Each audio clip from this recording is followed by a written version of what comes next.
हे जे आंदोलन, हे जे काम, ही जी चर्चा आता आम्ही करतो, ती हिंदी सक्तीचा शासनाने निर्णय घेतल्यानंतर त्याची सुरुवात झालेली आहे. महाराष्ट्र शासनाने एप्रिल महिन्यामध्ये 1ली ते 4थीच्या शिक्षणामध्ये मराठी आणि इंग्रजी माध्यमाच्या शाळांमध्ये हिंदी ही सक्तीची भाषा, तिसरी भाषा म्हणून सक्तीची करण्याचा निर्णय घेतला. समाज माध्यमांमधून सर्व पातळ्यांवर त्याला विरोध झाला. राजकीय पक्षांमध्ये मनसेनं पहिला विरोध केला, त्यानंतर शिवसेना उद्धव बाळासाहेब ठाकरे पक्षाने केला, टप्प्याटप्प्याने आणखी काही लोकांनी केला. मात्र सत्तेतल्या आणि इतरही काही पक्षांमधल्या मंडळींनी असं म्हटलं की हिंदी ही राष्ट्रभाषा आहे, त्यामुळे आपण तिला विरोध करता कामा नये. हिंदी ही राष्ट्रभाषा आहे हा मूर्खपणा फक्त महाराष्ट्रातच चालू शकतो. देशातल्या इतर कोणत्याही राज्यांमध्ये घटना वाचलेली असेल नसेल, लोक हिंदीला राष्ट्रभाषा मानत नाहीत. ती केंद्र सरकारच्या कामकाजाची भाषा आहे. कलम 343 ते 351 जर तुम्ही घटनेचं बघितलं तर हिंदी ही आपल्या देशाच्या कामकाजाची भाषा आहे, केंद्र सरकारच्या. तर त्याच्यावर खूप आरडाओरडा जेव्हा झाला त्यावेळेला दादा भुसेंनी पहिल्यांदा काही म्हटलं नाही. रेखा वार हे जे शिक्षण सचिव आहेत त्यांनी असं म्हटलं की आमची पुस्तकं तयार झालेली आहेत आणि यावेळेला आम्ही अभ्यासक्रमामध्ये काहीच बदल करणार नाही आहोत. मुळामध्ये IAS अधिकारी गेल्या 15-20 वर्षामध्ये एवढे मुजोर झालेले आहेत की ते स्वतःला मंत्र्यांचे बाप म्हणायला लागलेले आहेत. याला राज्यातले सर्व पक्षीय मंत्री सुद्धा जबाबदार आहेत, कारण त्यांनी यांना मोकळं रान दिलेलं आहे. त्यामुळे रेखा वार जे आज शिक्षण खात्यात आहे, उद्या ते मत्स्य व्यवसायामध्ये असतील तर ते माशांच्या प्रजातीबद्दल कॉन्फिडेंटली बोलतील, परवा ते आदिवासी विकासमध्ये असतील तर आदिवासी प्रश्नांबद्दल बोलतील. पण आपण असं मानून चाललो आहोत की शिक्षण सगळ्या IAS अधिकाऱ्यांना शिक्षणातलं कळतं आहे. त्यामुळे हे एक आपण डोक्यातनं काढून टाकूया की IAS हा एक्सपर्ट आहे, तो जनरलिस्ट आहे. त्याला त्याच्या खात्याचं नेमून दिलेलं प्रशासकीय काम करायचं असतं. ते पदाने, अधिकाराने, दुर्मीने आणि मुजोरीने मोठे लोक आहेत, पण म्हणून त्यांना डोक्यावर बसवायचं की नाही हे आपण ठरवलं पाहिजे. त्यानंतर दादा भुसेंनी पत्रकार परिषद घेतली. त्या पत्रकार परिषदेमध्ये त्यांनी रेखा वार यांना हिंदीचं महत्त्व समजावून सांगायला सांगितलं. महाराष्ट्र राज्याच्या मंत्रालयामध्ये हिंदीचं महत्त्व समजावून सांगणं हा पत्रकार परिषदेचा भाग असू शकतो, याच्यासारखी लाजिरवाणी बाब नाही.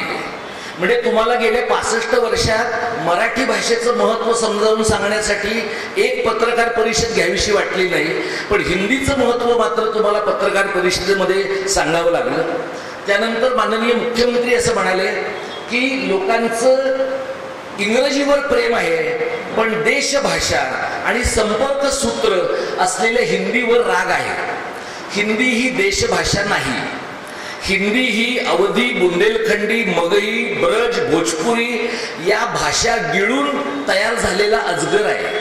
हा सुस्तावलेला अजगर जनगणनेमुळे मोठा झालेला आहे आणि म्हणून तो इतर सर्व भारतीय भाषांच्या आणि प्राधान्याने मराठीच्या उरावर बसलेला आहे. या पार्श्वभूमीवर आम्ही आजचा हा कार्यक्रम इथे ठरवला आहे. माननीय मुख्यमंत्री जरी असं म्हणले असले की लोकांचं इंग्रजीवर का प्रेम आहे, तर या प्रश्नाचं उत्तर त्यांनी स्वतःच्या घरात शोधलं पाहिजे. कारण त्यांची मुलगी महाराष्ट्र सरकारच्या बोर्डात पण शिकलेली नाहीये. तिला चांगले मार्क मिळाले. आपण या सभेच्या वतीने तिचं अभिनंदन पण करूया.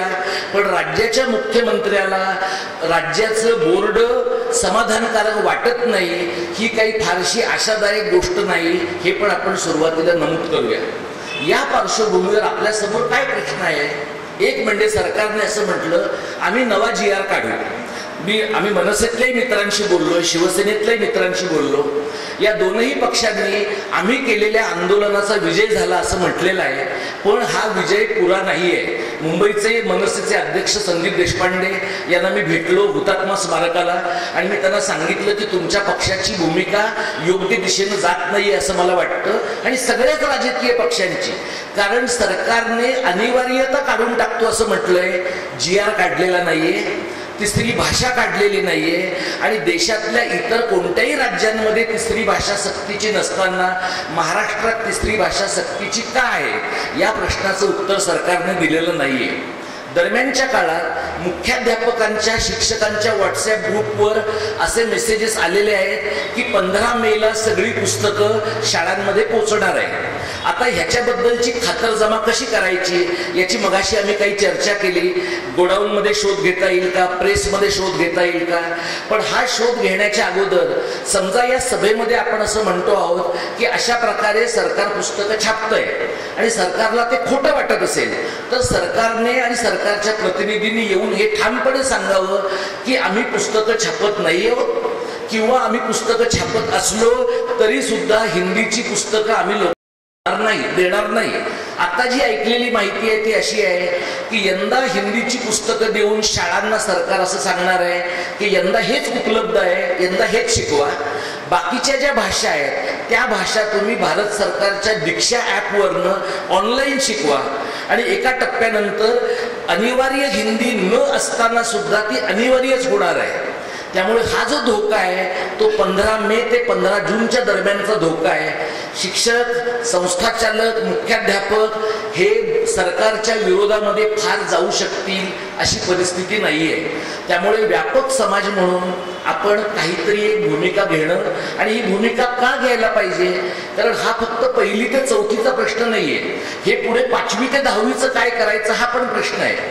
महाराष्ट्रामध्ये हिंदी इतक्या अपार प्रमाणामध्ये शिकलं जातंय. मराठी कुटुंबांमध्ये सुद्धा 11वी 12वीला पालक मराठी घेऊ नको पुढची भाषा म्हणून हिंदी घे असं निर्लज्जपणे आपल्या कुटुंबातल्या मुलांना सांगतात. म्हणजे आपली भाषा टाकून हिंदी शिकण्याच्या स्पर्धेमध्ये मराठी लोक देशात सगळ्यात पहिले आहेत. या पार्श्वभूमीवर तामिळनाडूने जे द्विभाषा धोरणाचा विचार केलाय त्या दिशेनं जाता येईल का हा विचार आम्ही मराठी अभ्यास केंद्र म्हणून करतो आहोत. म्हणजे मला असं वाटतं की देशातल्या बिगर भाजप मुख्यमंत्र्यांमध्ये M.K. स्टॅलिन हा अत्यंत शहाणा माणूस आहे की त्याला नवीन शैक्षणिक धोरणाच्या पोटात मध्ये जाऊन हिंदी सक्तीचं काम हे जे हिंदुस्थानवाले लोक आहेत ते निश्चितपणे करतील असं त्यांना वाटतंय आणि त्याच्याबद्दलचा प्रतिबंध ते करतायत. पण आज या हिंदुस्थानवाल्यांना महाराष्ट्रामध्ये पाशवी बहुमत आहे. हे पाशवी बहुमतवाले तुम्हाला मला काहीही न विचारता त्यांना वाटेल त्या भाषा आणू शकतील आणि हिंदी आणणं आणि महाराष्ट्र हा व्हर्च्युअली आणि एज्युकेशनली गायपट्ट्याला जोडणं हे त्यांच्या अत्यंत हिताचं आहे.